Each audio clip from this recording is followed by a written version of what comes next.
Welcome back to another episode of Coleman's Corner. I'm Tom Norris, joined by St. Mary's University Director of Athletics, Rob Coleman. Rob, thanks for your time today. I appreciate you joining us. Thanks, Tom. It's been quite a while since we last chatted. Let's kind of look back to the fall season. It's obviously been an experience unlike any other in your career. Fall sports postponed to the spring. Everything's kind of kicked up now. Talk a little bit about that process and what went into making that decision. Wow, a lot, to be honest with you. As we all know, our season was canceled in March of 20, and it was a real sad day for everybody. But after numerous conversations with folks here on campus, obviously with President Mangler and really how we wanted to keep the community here safe. We decided we would not play in the fall. After many tough conversations with the other athletic directors in our conference, some who did play. I give credit to our student athletes. I thought they handled it really well. We practiced hard over the fall, and really no complaints. I think they wanted to be safe. I think our campus was very safe over the fall semester here, not having many cases. And I think as tough as it was, it was the right decision. And then obviously to make the decision to play here in the springtime, to have all our sports. I know our student athletes are really thankful for that opportunity. And here we are. We've got 12 sports going on at once. I've been doing this 32 years, and it has been. Really just a crazy year, one that I'll probably never experience again. I hope I don't. And but again, I think we're off to a reasonably good start, and really excited about the fall and the spring teams here to really kick off. But basketball's in the kind of the middle of their season towards the end of it. Absolutely. Let's kind of segue, staying on that same topic a little bit.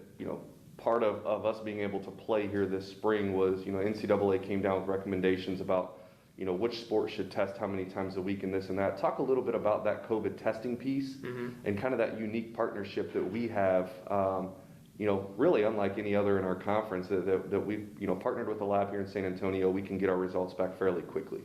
Yeah, again, that went round and round as well. Early in the fall, I didn't know where we were going to land. We were thinking, this is going to cost a lot of money. And that was a possible reason not to play, quite honestly, because the testing is extremely expensive. But the NCAA, as time went on, started to loosen up a little bit some of their restrictions. And so currently we test basketball every week, once a week. Originally it was 3 times a week, but because we play back-to-back games, the NCAA permitted us to test once a week, a PCR test. And as you mentioned, we have partnered with community labs here in San Antonio. Very fortunate, comparable, again, to other schools in our conference, not near a big city. We are able to get our results back in 24 hours. So, again, really thankful for that. And then our other sports, are testing once every other week at this point. And we have to test anywhere from 25 to 50%. And not as stringent as basketball. Basketball certainly has been, very stringent. And But the price has come down quite a bit. Again, something we felt comfortable moving forward to play with, where we thought we might be with testing. But originally, again, it was kind of scary to think, how are we going to do this? Because the bank was going to get broke with that. So thankful for the NCAA as well to kind of reconsider and listen to the administrators out there in the country. And so we're in a good place at this point. Absolutely. Talk a little bit about, you talked about how heartbreaking it was back in March when we had to cancel those spring seasons. Obviously, the fall season's postponed. What has it meant, not only to our department, but to the university, to the community, to have sports back and to have the opportunity to compete again this semester? Yeah, I mean, everything across the board. It's just great to start trying to get back to the way it used to be. I'll try to stay away from the word normal, but to have some school spirit going on campus. We're hopeful now to begin with baseball and softball, kind of open things up a little bit, let some fans in.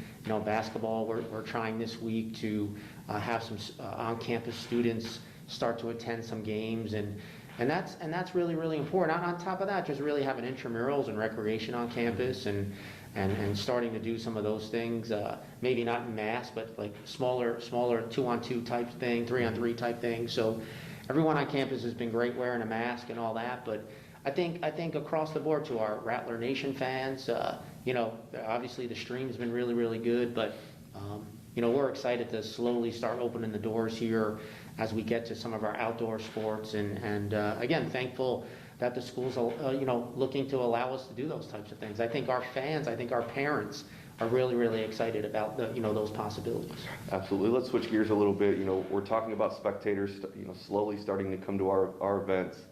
Last Friday, the NCAA, Division I women's basketball announced they're bringing all 68 teams to San Antonio. Bill Greehey Arena, St. Mary's University, going to be the host of 10 first and second round games. Talk a little bit about that, and again, what went into that decision to allow that to come onto our campus, and just what that experience is going to be like for us. Yeah, I think it's going to be really, really exciting. I mean, we're honored to have been approached by the NCAA as a venue, and really, really thrilled about the possibility of having 10 games on ESPN, another great way to market our institution. And so, we've gone through a host of meetings. Obviously, you've been included in those, and it looks like we'll hopefully sign the agreement this week. But we did give the word that we okayed the venue in the news release last week, and again, there's a lot that's going into that. I mean, as we've got 12 teams going on, and then for 1 week from March 18th to the 25th, it's going to be extra nuts around here with having the Division I Women's Basketball Championship. But again, thrilled, and what the Sports Authority does here in San Antonio, their hosting capabilities. Our co-host is the University of Houston, and they're coming to help us during that process. So we feel really good. I think again, as you've been in those meetings, I think we feel really good about being able to handle it and do it, and it was exciting once again to have that opportunity. Absolutely. That wraps up on March 24th. That leads us directly into Giving Day here on St. Mary's campus as a university. Talk about the importance of Giving Day, from an athletic standpoint, and a university standpoint as a whole. What message do you want to kind of get out to those potential folks? Well, I mean, Giving Day's been we've done some things of that nature in the past, and it's been real successful here at our institution. Those 1 week things, the events we do, and sometimes those 1 day events, and it is important to think about what St. Mary's has done for you as a graduate of this institution, and it's important to give back.